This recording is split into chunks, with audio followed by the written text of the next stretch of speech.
Suscríbete si quieres seguir viendo contenido como este.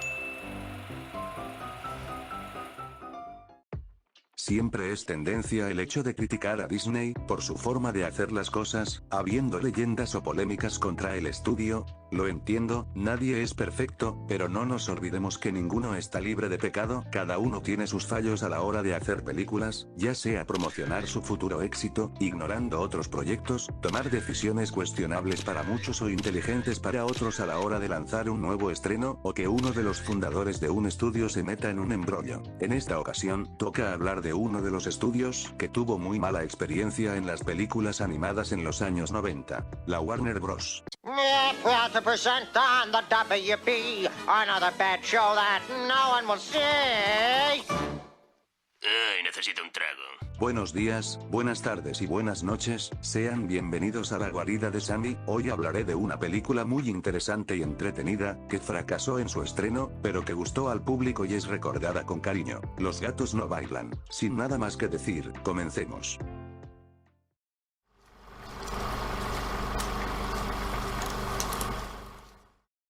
La producción de la película comenzó en 1991, por parte de la compañía Turner Entertainment, los mismos que crearon la peli de Tom y Jerry, un año después. Me refiero a la peli, que llegó con doblaje latino a España, pero que 30 años después decidieron doblarla al español castellano, y que de hecho, tengo un vídeo en el canal sobre este tema. ¿Estás bien, amigo? Sí, estoy bien. Pero no me digas amigo. ¿Estás bien, colega? Sí, estoy bien. Pero no me llames colega.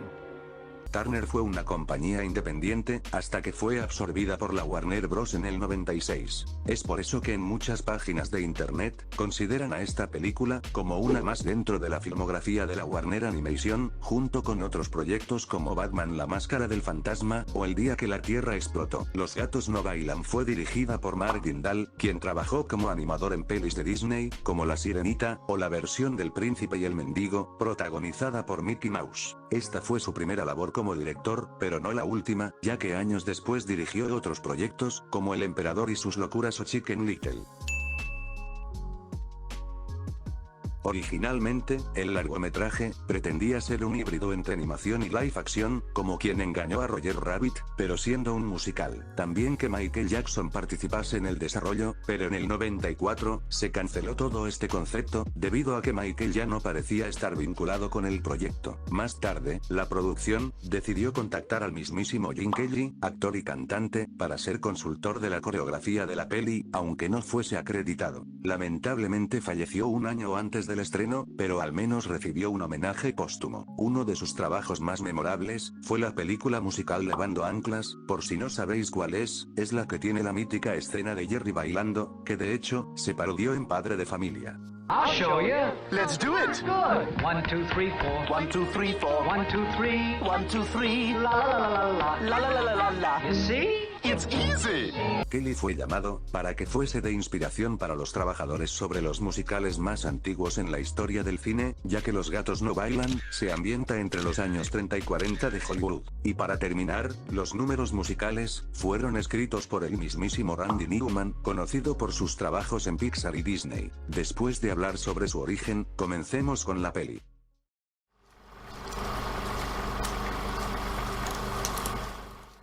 Después de ver el logo de la Warner con Bugs Bunny, y la subsidiaria de Turner en animación, da comienzo la película. Nuestro protagonista es Danny, un gato de pueblo, que solo tiene un sueño en la vida, y es el de viajar a Hollywood y convertirse en una estrella de fama mundial, y da comienzo dos canciones seguidas. En la primera, dejando el mensaje de seguir tus sueños, creer en ti mismo y aprovechar el momento. En la segunda, Danny llega a Hollywood, y canta sobre su optimismo, que se cree el puto amo, y que Hollywood es un lugar genial y maravilloso donde los sueños se cumplen. Nuestro gato llega a una agencia para animales actores, donde conoce a un variopinto grupo de animales. Tilly la hipopótama, Cranston la cabra, Frances la pez y TW la tortuga. Danny logra conseguir su primer trabajo, para una película sobre el Arca de Noé, y será compañero de Sawyer, una gata oficinista, que se niega a actuar, y que no congenia bien con el optimismo del prota. Donde nací, las nubes primero se instalan, después de usted, para después empezar a llover.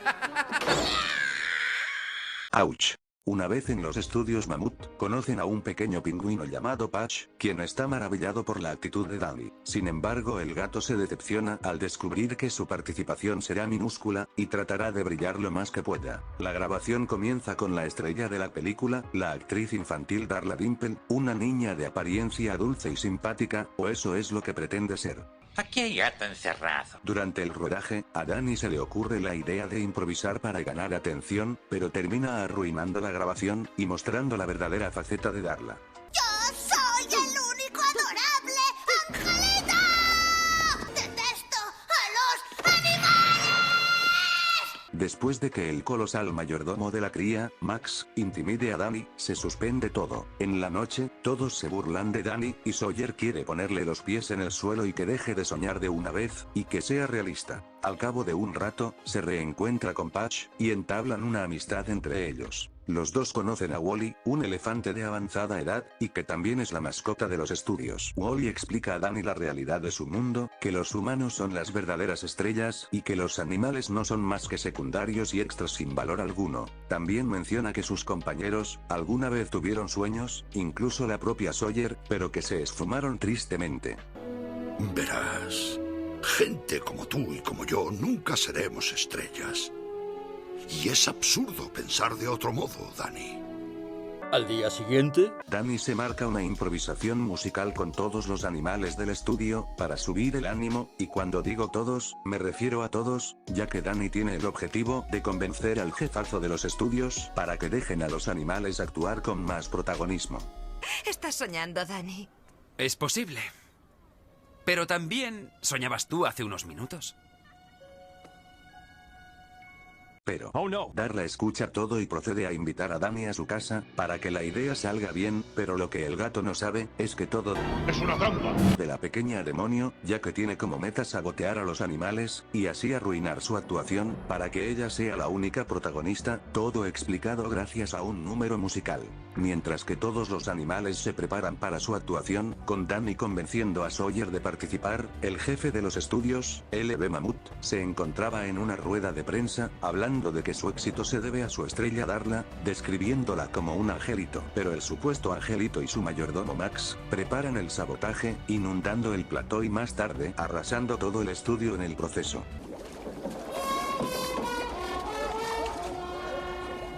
¡Vosotros, animales, jamás ¡Volveréis a comer en esta ciudad! Creo que les ha gustado. Evidentemente, culpan a Danny del desastre, y lo expulsan de por vida, no solo a él, sino también a todos los animales del estudio, y peor aún, estos al descubrir que había colaborado con la niñata, se decepcionan, puesto que sabían que ella arruinaría su actuación. Wally le recuerda a Danny las palabras que dijo antes, que ellos nunca serán estrellas, y que regrese a su hogar. En la noche, nuestro grupo de animales se desesperan sobre qué les deparará ahora que no podrán volver a actuar en el cine, mientras manifiestan su odio hacia Danny, por arruinarlo todo. Pero la pobre Sawyer comienza a cantar acerca de sus sentimientos, de cómo pese a su actitud negativa en el pasado, ella quiere seguir soñando y volver a tener fe, gracias a gente como Danny.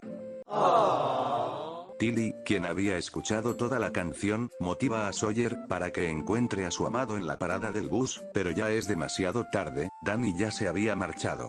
Pero no todo está perdido, Danny al volver a ver a Patch, decide bajarse del bus, y convencerlo de un nuevo plan, que consiste en crear falsas invitaciones, de la premiere de la última película de Darla para entregárselas a sus amigos. Pero esto solo es el comienzo. Noche de estreno. La noche del estreno llega, y el objetivo de Danny, es que una vez que termine la función, él y sus amigos canten un número musical ante la audiencia. Pero... ¡Oh no, tío! Max descubre el plan, y se dispone a acabar con los dos, pero después de una extensa persecución, Max es derrotado, y es mandado a la mierda.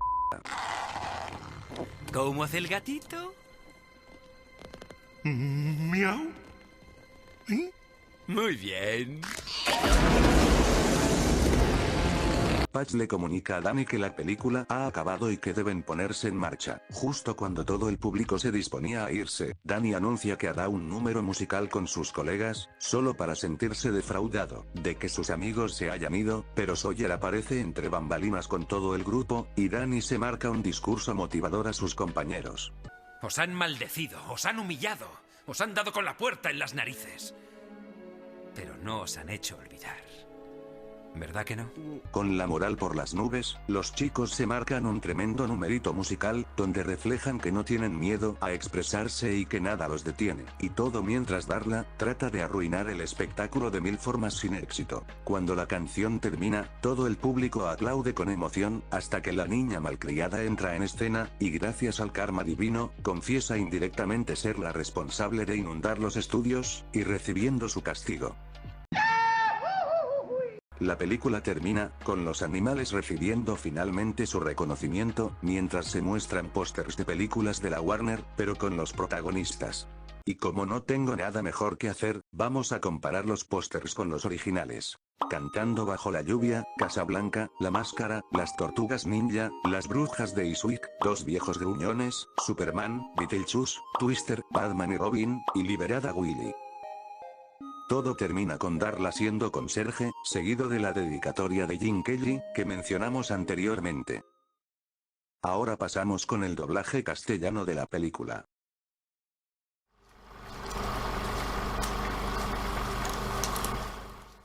Lamentablemente, en varias páginas, hay información muy breve sobre el reparto, destacaré a 3 personajes únicamente, pero de igual forma haré un comentario. Primero que nada, según mi investigación, el doblaje se hizo en Barcelona, 2 años después del estreno original. El protagonista Danny, es doblado por Oscar Barberán. Creo que Danny es de los personajes menos populares que el actor ha interpretado, si lo comparamos con otros más conocidos, como Woody en las 4 primeras películas de Toy Story, o incluso Diego en las 2 primeras de Ice Age. ¡Te repito que eres un juguete! ¡No eres el auténtico Buzz Lightyear! ¡Eres solo un muñeco! ¡Solo eres un juguete infantil! No lo sé, pero en adelante la tierra es segura. El agua no es segura. Yo solo quiero hacer lo que más me gusta. ¿No nos pasa a todos? La gata Sawyer fue doblada por Ana Palleja, quien de hecho ha aparecido en algunos de mis vídeos en este canal. Hay camiones que llevan pollos a lo que parece una especie de granja. Por eso estoy aquí. Debo encontrar la espada y devolvérsela a Arturo, o Camelot y mi madre están perdidas. Dani, no les importa nada. Pero yo... ¿No lo entiendes? No entiendo por qué razón te empeñas en hacer el ridículo. Finalmente, Wally el elefante, fue el mismísimo Pepe Mediavilla, quien no necesita presentación. ¡Vilma! ¡Ya he llegado! El espíritu de Sauron perduró. Su fuerza vital está ligada al anillo y el anillo sobrevivió. Antes soñaba con poder escribir música para el cine, pero para lo único que me querían era para que me pusiera esos condenados colmillos e hiciera... al inicio de cada película. Y ahora un tema que comentar. Las canciones. Danny cantante y bailarín. Los animales se salvaron, aunque algunos se ahogaron también.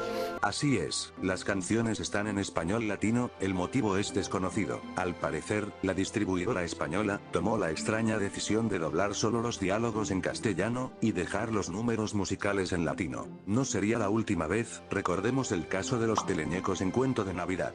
Señores, se cierra por Navidad. ¡Hala! Hay magia en el ambiente, uy, hay magia de verdad. En mi opinión, no es tan malo como parece, ya que otras películas que suelen mezclar doblajes, son para mí peores casos.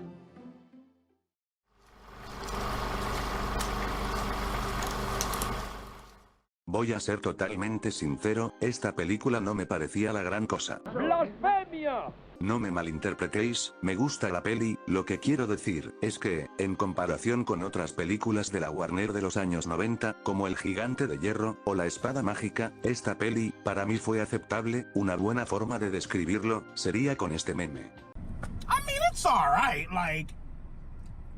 overrated is... Todo esto fue en el pasado, ya que la vi hace 3 años, y para la realización de este vídeo, evidentemente tuve que volver a ver la peli. La pregunta es, ¿la opinión ha cambiado?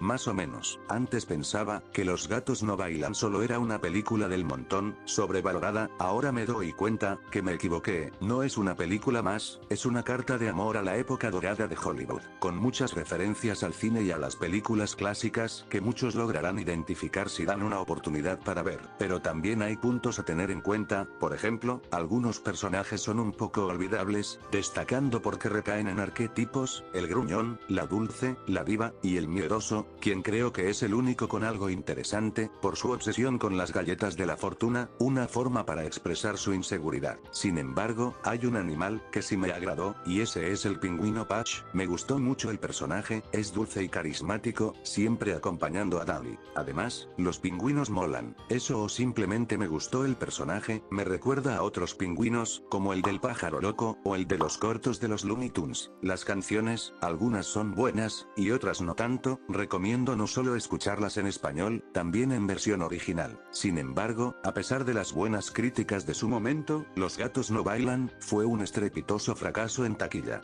Al parecer tuvo un presupuesto de $32 millones, pero que solo se recaudó 3,5 millones. La culpa del fracaso fue en el nulo marketing de la propia Warner, debido a que no tenían esperanzas ni fe en su película, considerando que no había lugar para ella en el mercado, y que ignoraron la idea de publicitarla debidamente. En otras palabras, la misma historia que vivió el Gigante de Hierro, tiempo después. Antes de acabar, hay una curiosidad que quiero mencionar. ¿Sabíais que Los gatos no bailan estuvo acompañada de un corto en sus proyecciones en los cines? Cats Don't Dance.